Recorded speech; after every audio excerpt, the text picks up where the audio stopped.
En France, il y a eu cette expérience assez incroyable, vraiment unique en son genre. Et elle a tenté de répondre à une question qui, au fond, nous concerne absolument tous. Voilà la question. Et si on pouvait vraiment tout repenser, de A à Z, remettre tout à plat, le rythme de vie, l'école, le bien-être des enfants? C'est une question vertigineuse, n'est-ce pas? Eh bien, figurez-vous que c'est exactement la mission qui a été confiée à un groupe de personnes tout à fait ordinaires. Alors qui sont ces gens?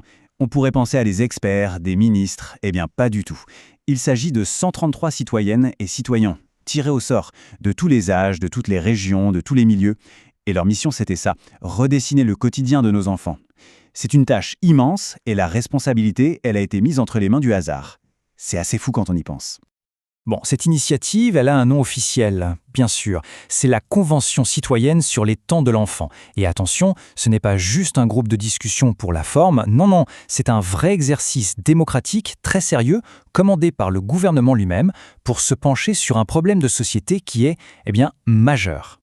L'objectif, du coup, il était bien plus large que de juste revoir les horaires de l'école. L'idée, c'était de repenser tout, de manière globale, le bien-être, le développement, la santé des enfants. Et pour y arriver, ces citoyens, ils ont bossé pendant des mois. Ils ont écouté des dizaines d'experts. Ils ont débattu sur chaque virgule. Un travail de titan, vraiment. Mais avant de construire, il faut comprendre ce qui ne va pas. Donc, la première étape pour ces citoyens, ça a été de poser un diagnostic. Et là, le constat est sans appel. C'est même assez alarmant. Ils décrivent une génération d'enfants qui est tout simplement sous pression, complètement débordée. Un chiffre, pour commencer. Un seul chiffre, mais il fait mal. 30%. C'est la part des enfants qui, d'après la Convention, ne dorment pas assez. Et la cause, la surexposition aux écrans. C'est énorme. Et c'est le symptôme le plus évident de rythmes de vie qui sont devenus complètement fous. Et cette pression qui en parle le mieux, ce sont les jeunes eux-mêmes, évidemment. Il y a ce témoignage de Camille qui a participé au panel d'adolescents. Écoutez bien. On nous demande de prédire notre avenir alors qu'on est des enfants. On se sent dépossédé de nos choix.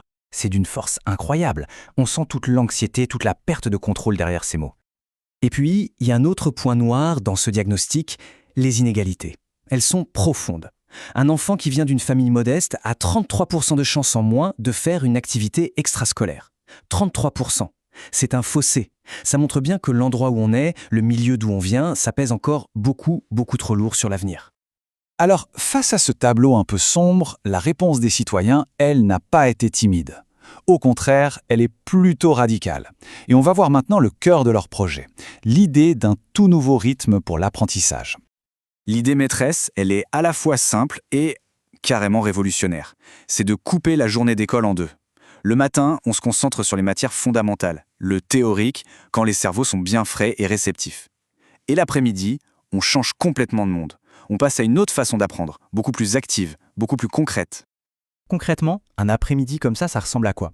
Eh bien, ça veut dire que l'enfant devient vraiment acteur de ce qu'il apprend. On écoute moins passivement, on fait beaucoup plus. On monte des projets, on expérimente, on fait de la cuisine, du jardinage, on apprend à collaborer, à créer. C'est une vision de l'école qui dit enfin que l'intelligence, ce n'est pas juste être bon en maths, c'est plein d'autres choses. Évidemment, pour mettre en place un rythme pareil, il ne suffit pas de changer l'emploi du temps. Il faut aussi repenser le lieu lui-même, l'école. Et là aussi, la vision des citoyens, elle va bien au-delà des 4 murs de la salle de classe. L'ambition, elle est énorme. Il s'agit de transformer petit à petit les écoles en ce qu'ils appellent des campus des jeunes. L'idée, c'est de créer de vrais lieux de vie, des endroits où on trouve tout ce dont on a besoin. Des salles pour apprendre, bien sûr, mais aussi des espaces pour se reposer, des studios de musique, des terrains de sport, des services de santé avec des infirmiers et des psys, et même un coin pour que les parents se sentent les bienvenus. Et cette idée de campus, ce n'est pas juste une lubie de quelques-uns, pas du tout. Quand les 133 citoyens ont voté dessus, le soutien a été massif, quasiment unanime. Ça donne à cette proposition une force et une légitimité démocratique vraiment solides. Et ce qui est fort, c'est que tout est lié. On voit bien que cette vision ne peut pas marcher toute seule. C'est pour ça que les citoyens ont pensé à tout un écosystème autour. Ils ont parlé des transports, d'un petit déjeuner gratuit et de qualité pour tout le monde, d'un meilleur soutien pour les parents. Chaque pièce du puzzle s'emboîte avec les autres. C'est un vrai projet de société. Bon, après tous ces mois de travail acharné, les 133 citoyens ont rendu leur copie, leur rapport final. Mais leur mission ne s'est pas arrêtée là, non.